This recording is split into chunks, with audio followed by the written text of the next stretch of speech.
Hi, welcome to IELTS with Nick. Now, what's the biggest mistake that people make when they're preparing for the IELTS test? I'm going to tell you what this mistake is, why it's a problem, and I'm going to give you a couple of ideas of how you can avoid this problem in the future as well. So, what is this mistake? Well, it's working from a memorized script.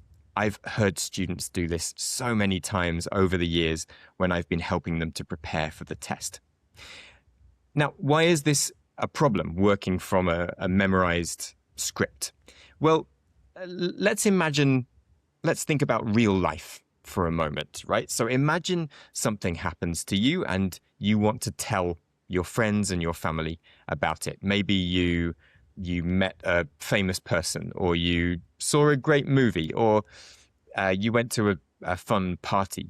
It doesn't matter, but you want to share this information with your friends and family. What would you do in real life? Would you write it down in a script? Or would you just tell people? Of course, you wouldn't write it down in a script, right? And then read it out to people. You would just tell them. And let's say you tell 5 different people.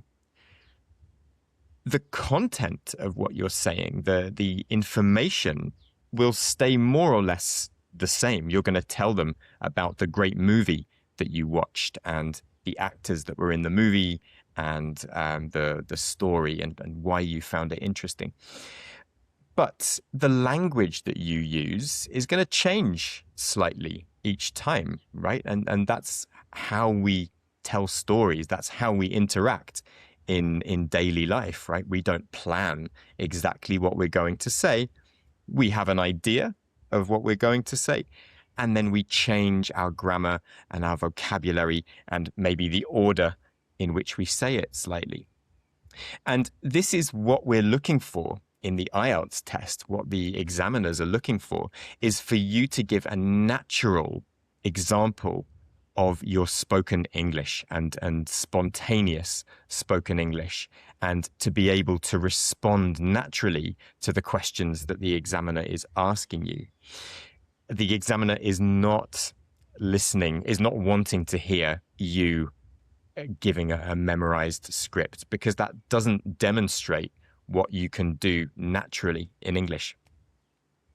And there's a big difference between a written script and spontaneous spoken English, right? Spontaneous spoken English has bits of repetition and little hesitations like and and these are okay. Like, you're allowed to hesitate in the test. Even at band 9, you are allowed to hesitate because it's a natural feature of spoken English. Something else that happens when we go from a memorized script is that we start to sound quite robotic. And when someone is talking from a script and trying really hard to remember the script, you can see their eyes go up to the side quite often, because that's what we do when we're trying to remember. And that's fine. You know, it doesn't matter where you look in the IELTS test, but you can see when someone's trying really hard to remember. And something also happens to their pronunciation. They often start to talk quite flat like this, right? They lose their intonation, going up and down and connecting their speech together, because they slow down and their pronunciation goes quite flat. And this is a problem because it's unnatural. Another problem about memorizing answers is that you might not fully answer the question. So let's say that the question in part 2 is, talk about a movie or a book that you found disappointing.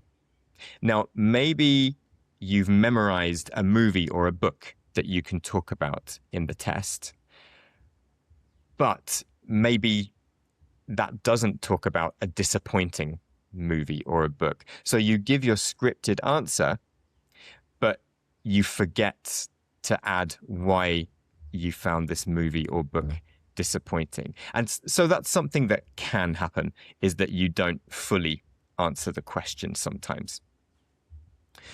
So, what can we do to avoid this problem? Well, first of all, I would say stop scripting. Stop writing full scripts for your answers. They're generally not a good idea.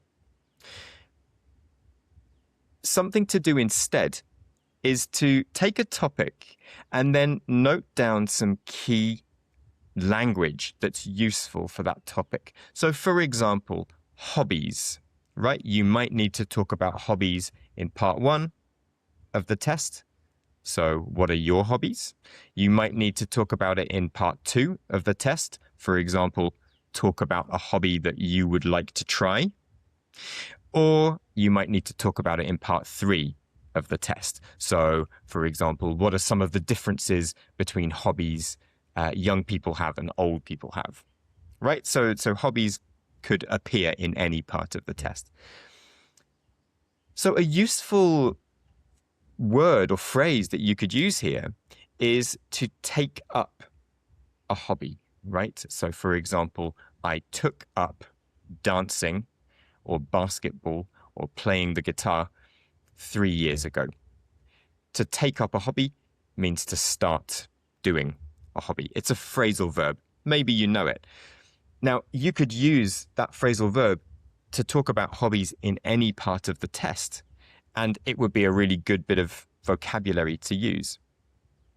So noting down keywords like that is a really useful thing to do.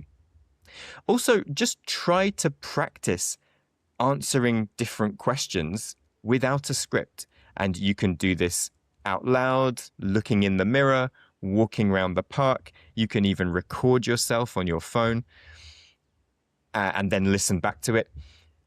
But don't try to give this exactly the same answer each time. Use slightly different language. Give the same content, the same message, but don't worry if you use different grammar, different vocabulary, because that's natural.